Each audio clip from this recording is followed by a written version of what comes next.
New இயருக்கு புதுசாக ஒரு ரெசல்யூஷன் எடுத்துகிட்டு அதை ஒரு மாதம் தாண்டினாலே அதை செய்ய முடியலை அப்படின்னு கைவிட்ட ஆளாக நீங்கள் கவலைப்படாதீங்க. நீங்கள் தனியாக இல்லை, உங்களோட 80% பேர் உங்கள் கூட்டத்தில் தான் இருக்காங்க. ஆமாங்க, 80% ஆஃப் த பீப்புள் ஒரு விஷயத்தை ஸ்டார்ட் பண்ணி வெறும் 6 வாரத்தில் அதை செய்ய முடியாமல் அதை கைவிட்டவங்க 80% பேர் இருக்காங்க அப்படின்னு ஒரு சர்வே சொல்லுது. நம்மளில் நிறைய பேருக்கு, ஏன் எல்லாருக்குமே வாழ்க்கையில் ஏதாவது ஒன்று பெருசாக அச்சீவ் பண்ணணும் அப்படிங்கிற ஒரு ஆசை இருக்கும். வாழ்க்கையில் பெருசாக ஒரு வெற்றி அடையணும் அப்படிங்கிற ஒரு ஆசை இருக்கும். அதை நோக்கி தான் எல்லாருமே ஓடிக்கிட்டு இருக்கோம். ஆனால் இன்றைக்கி வாழ்க்கையில் வெற்றியாளராக கருதப்படுற சில பேருக்கும் நமக்கும் என்ன வித்தியாசம் அப்படின்னு சொன்னால், நம்ம ஒரு விஷயத்தை ஆரம்பிப்போம், அதை செஞ்சுட்டே வருவோம். அது எப்போ ஒரு விஷயத்துலையோ இல்லை நம்ம மனசுலையோ மோட்டிவேஷன் கம்மியாகுதோ அப்போது அதை நம்ம செய்கிறத நிறுத்திடுவோம். ஆனால் இன்றைக்கும் சக்ஸஸ்ஃபுல்லாக இருக்கிற பீப்புள் அந்த மோட்டிவேஷன் கம்மியாக இருக்கிற அந்த நாள்லையும் அதை செய்ய நிறுத்துறதே கிடையாது. அதனால தான் அவங்க இன்றைக்கும் ஜெயிச்சுட்டே இருக்காங்க. ஸோ இன்றைக்கி இந்த வீடியோவில் எப்படி மோட்டிவேஷன் கம்மியானாலும் ஒரு விஷயத்தை நம்ம செய்கிறத நிப்பாட்டாமல் செய்கிறது அப்படிங்கிறத இந்த வீடியோவில் பார்க்கலாம். ஒரு ரிசர்ச் என்ன சொல்லுது அப்படின்னு சொன்னால், நீங்கள் ஒரு நாளைக்கு நீங்கள் நார்மலாக இருக்கிறதுலேருந்து 1% இம்ப்ரூவ் ஆனால் நீங்கள் ஒரு வருஷத்தில் 37 டைம்ஸ் இன்றைக்கி விட பெட்டராக இருப்பீங்க அப்படின்னு ஒரு ரிசர்ச் சொல்லுது. நல்லா யோசிச்சு பாருங்கள். ஒரு நாளைக்கு 10 பக்கம் ஒரு புக்கை நீங்கள் ரைட் பண்ணுறீங்க. ஒரு வருஷத்தில் நீங்கள் 15லேருந்து 20 புக்கை அசால்ட்டாக எந்த ஒரு கஷ்டமும் இல்லாமல் படித்து முடிச்சிருப்பீங்க. இதுலேருந்து நான் சொல்லக்கூடிய விஷயம் என்ன அப்படின்னு சொன்னால், ஒரு விஷயத்தை சடனாக பிளான் பண்ணி அதை பெரிய ஸ்டெப் எடுத்தால் தான் ஜெயிக்க முடியும் அப்படின்னு கிடையாது. உங்களுடைய வெற்றிக்கு உங்களுக்கு துணையாக நிற்க போகிற ஒரே ஒரு விஷயம், நல்லா காது கொடுத்து கேளுங்க, கன்சிஸ்டன்சி மட்டும்தான் ஒரு விஷயத்தை உங்களை டெய்லி செய்ய வைக்கும், அதை உங்களை வெற்றியின் பக்கம் அழைத்து செல்லும். இன்றைக்கி எல்லாருக்கும் ஒரு வார்த்தை புதுசாக கிடச்சிருக்கு, மோட்டிவேஷன் அப்படிங்கிறது. எங்கே பார்த்தாலும் மோட்டிவேஷன் ஸ்பீக்கிங் அப்படிங்கிறாங்க, மோட்டிவேஷனுக்காக ஒரு செஷன் அப்படிங்கிறாங்க, மோட்டிவேஷன் ஸ்பீக்கர் அப்படின்னு ஒரு துறையே இருக்குது, ஒரு பேச்சாளர் இருக்காங்க.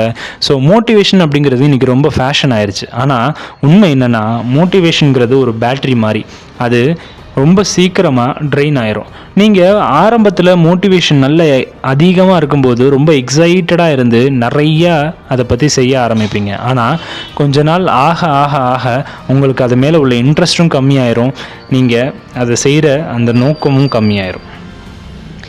இதுக்கு பர்ஃபெக்டான எக்ஸாம்பிள் அப்படின்னு பார்த்தா நம்ம டெய்லி பேசுகிறது தான். ஜிம்மோட மெம்பர்ஷிப் எப்பயுமே ஜான்வரியில் ஹைக்கில் இருக்கும்.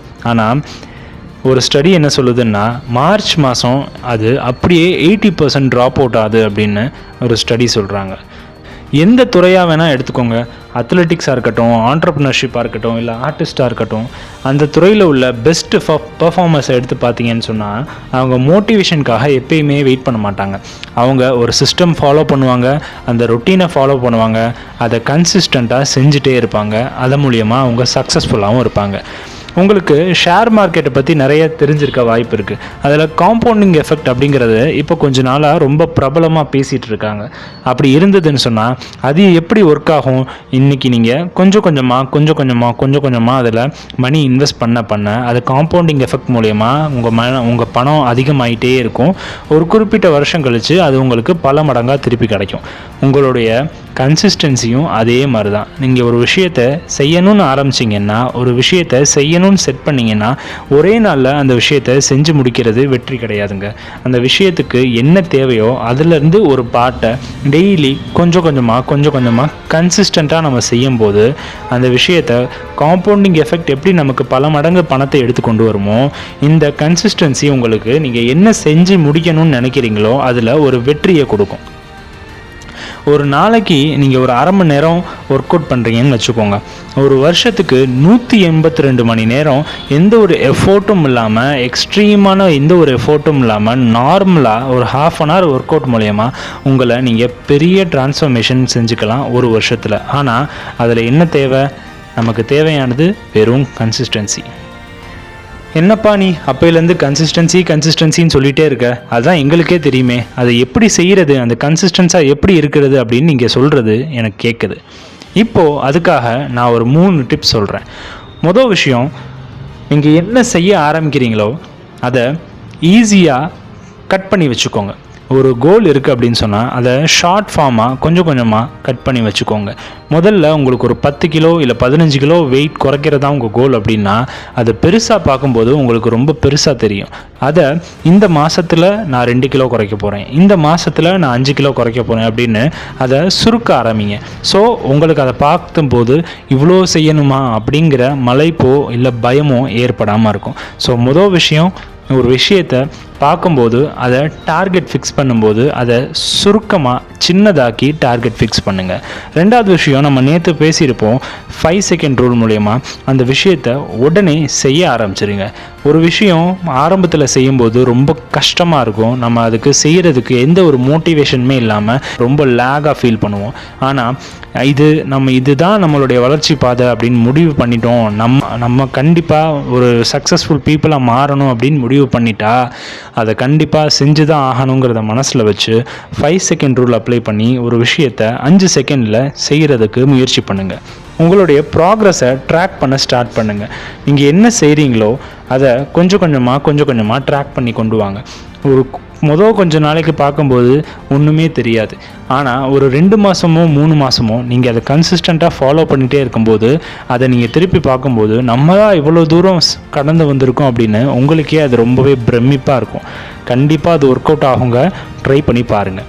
மூணாவது, எப்பயுமே ரிசல்ட் மேலே ஃபோக்கஸ் பண்ணாதீங்க. நீங்கள் என்ன செய்ய போகிறீங்களோ அந்த ரிசல்ட்டை எப்பயுமே ஃபோக்கஸ் பண்ணி இதுதான் நான் செய்ய போகிறேன் அப்படிங்கிற ரிசல்ட்டில் ஃபோக்கஸ்டாக இருக்காதீங்க. ஸோ தட் நம்மளுடைய ஜேர்னியை நம்ம ரொம்ப இன்ட்ரெஸ்டடாக கொண்டு போவோம்.